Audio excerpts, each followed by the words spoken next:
আল্লাহ পাক রব্বুল আলামিন সূরাতুন নূরের 27 নম্বর আয়াতের ভিতরে আল্লাহ তাআলা এই কথাটাই বোঝাইতে চান, এই জগতের মানুষেরা রে, আমি আল্লাহ পাক রব্বুল আলামিন এই আয়াতের ভিতরে বললাম, ইয়া আইয়ুহাল্লাযীনা আমানু,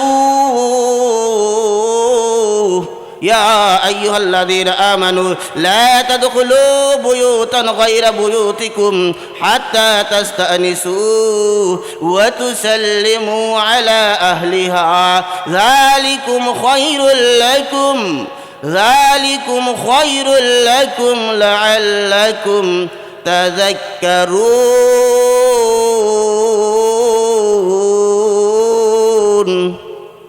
আল্লাহু আকবার। আল্লাহ পাক রব্বুল আলামিন বলেন, হে ঈমানদারেরা, ঈমানদার কই তোমরা শুনো। আল্লাহ পাক রব্বুল আলামিন ঈমানদারদেরকে ডাক দিয়া বলে, ও দক্ষিণ মারাদা ওরার মানুষেরা রে, তোমরা ঈমানদার, তোমরা ঈমানদার, তোমরা বেঈমান না, তোমরা ঈমানদার। আল্লাহ পাক রব্বুল আলামিন বলেন, ঈমানদার যারা আছো,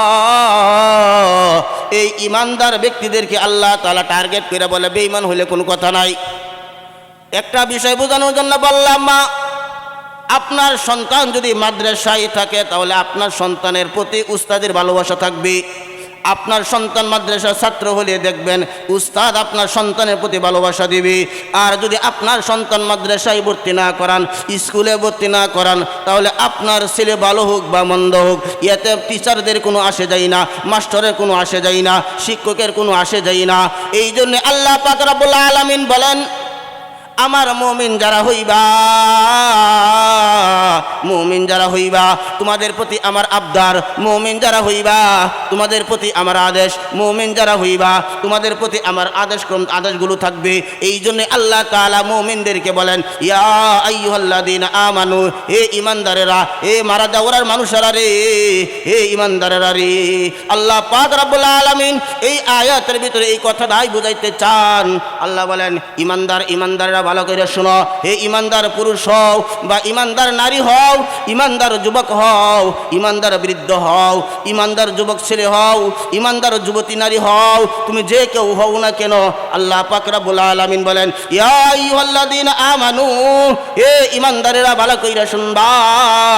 আল্লাহ বলেন, লা তাদখুলু বুয়ুতান, লা তাদখুলু বুয়ুতান গায়রা বুয়ুতিকুম, তোমরা একজন অন্যজনের বাড়িতে ঢুকবা না। আদেশটা কার? আল্লাহ তাআলার আদেশ।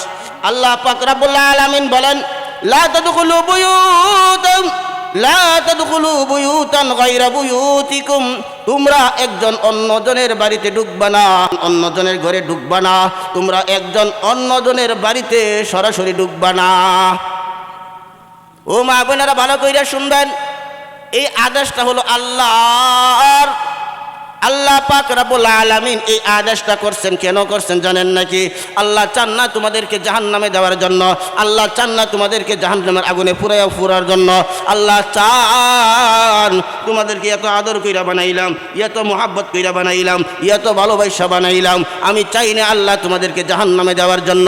এই জন্যই মা বোনদেরকে বলবো, রে মা, আল্লাহর পয়গম্বর আপনার আমার নবীজি জনাবে রাসূলুল্লাহ সাল্লাল্লাহু আলাইহি ওয়াসাল্লাম মিরাজের রজনীতে গেলেন। মিরাজের রজনীতে যাওয়ার পরে নবীজি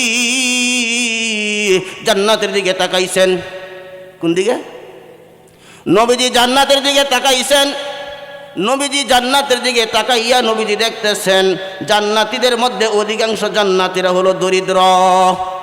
কি বলছে? জান্নাতীদের মধ্যে অধিকাংশ জান্নাতীরা হলো দরিদ্র, অভাবী মানুষ। নবীজি জান্নাতের দিকে তাকাইয়া দেখলেন জান্নাতীদের ভিতরে অনেক মানুষগুলো এমন দেখা যায়, বেশি অংশ মানুষগুলো দেখা যায় তারা দরিদ্র। ধনী মানুষের সংখ্যা জান্নাতের মধ্যে কম দেখা যায়, দরিদ্র মানুষের সংখ্যাটা জান্নাতের মধ্যে বেশি দেখা যায়। বিষয়টা কেমন হলো? এই জন্যই ধনী ভাইরা যারা আছেন রাগ করবেন না, তার কারণ হলো আল্লাহ পাক রব্বুল আলামিনের পয়গম্বর আরেকটা হাদিসের ভিতরে বলেন, যারা ধনী হইছ, যারা টাকাওয়ালা হইছ, যারা ধন সম্পত্তির বেশির মালিক হইছ, আল্লাহ পাক রব্বুল আলামিন তোমাদের এই ধন সম্পত্তির হিসাব নেবেন, আল্লাহ তাআলা হিসাব চাইবে। কিন্তু ধনীদের, গরিবদের ধন নাই, গরিবদের অর্থ সম্পদ নাই। এই জন্য হাদিসের ভিতরে বলা হয় ধনীদের চাইতে গরিবরা 500 বছর আগে জান্নাতে চলে যাবে। এই জন্য মা বোনদেরকে বলবো, আল্লাহর পয়গম্বর জনাবে রাসূলুল্লাহ সাল্লাল্লাহু আলাইহি সাল্লাম যখন জান্নাতে মেরাজের রজনীতে গেলেন, জান্নাতের দিকে তাকাইলেন, জান্নাতের দিকে তাকাইয়া দেখলেন জান্নাতের ভিতরে অধিকাংশ জান্নাতীরা হলো দরিদ্র অভাবী মানুষ। এরপরে নবীজি জাহান্নামের দিকে তাকাইলেন, জাহান্নামের দিকে তাকাইয়া নবীজি দেখলেন জাহান্নামীদের মধ্য থেকে অধিকাংশ জাহান্নামীরা হলো নারী। ও মা, খেয়াল করে বিষয়টা কেমন হলো?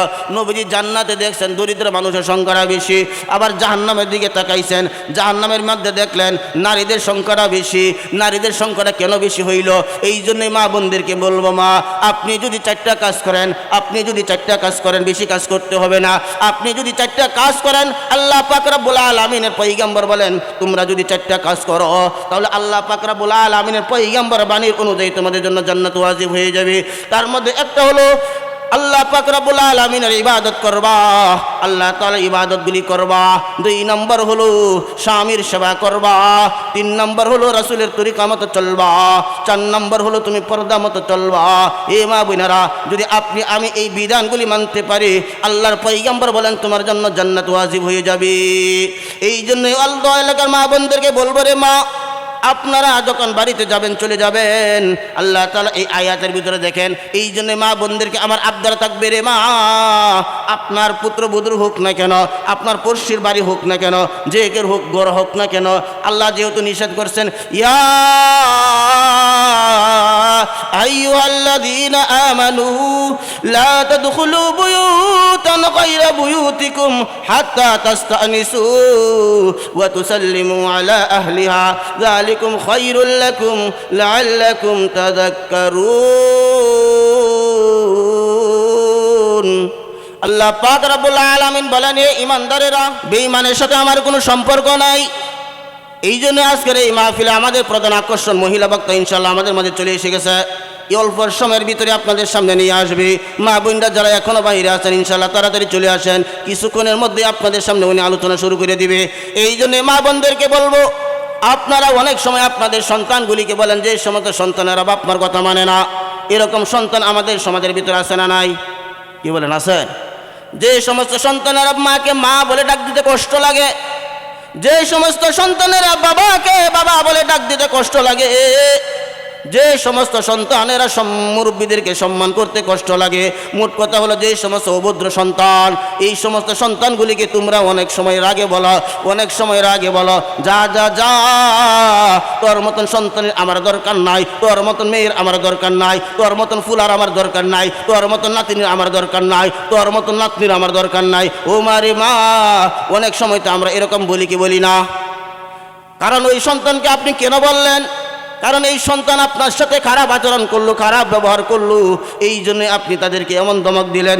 এই জন্য আপনাদেরকে আমি বলবো, উমা আল্লাহ পাক রব্বুল আলামিন বলেন সাল্লিমু আলা আহলিহা, ওই পরিবারের পক্ষ থেকে সালাম দিবা।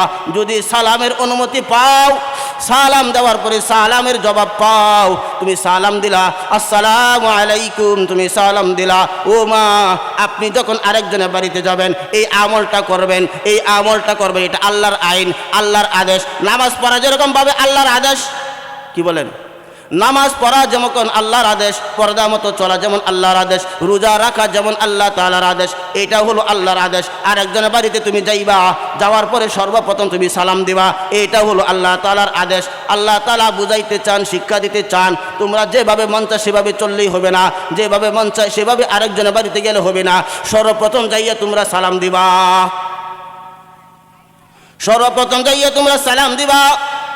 এবার যদি সালামের প্রচার হয়, আল্লাহ পাক রব্বুল আলামিনের পয়গম্বর বলেন, যদি তোমরা আফসুস সালাম, আফসুস সালাম, সালামের প্রচার তোমরা বেশি বেশি করবা, তোমরা বেশি বেশি সালাম দিবা। এই জন্যই স্ত্রীরা, ও মা বোনেরা ভালো কইরা শুনেন, স্বামী যারা আছো তোমরা তোমাদের স্ত্রীগুলিকে সালাম দিবা, স্ত্রী যারা আছো তোমরা তোমাদের স্বামীকে সালাম দিবা, তোমার সন্তানকে সালাম দিবা, তোমার বাবাকে তুমি সালাম দিবা। ও ছোট বোনেরা, ও পর্দার আড়ালের মা বোনেরা, আমরা যদি একে অপরকে সালাম দেই ভালোবাসা পয়দা হবে, হিংসাগুলো দূর হবে। আল্লাহর পয়গম্বর বলেন আসসালামু ক্বাবলাল কালাম, আসসালামু ক্বাবলাল কালাম, সর্বপ্রথম দিবা সালাম, এরপরে বলবা কথা, আগে তুমি সালাম দিবা।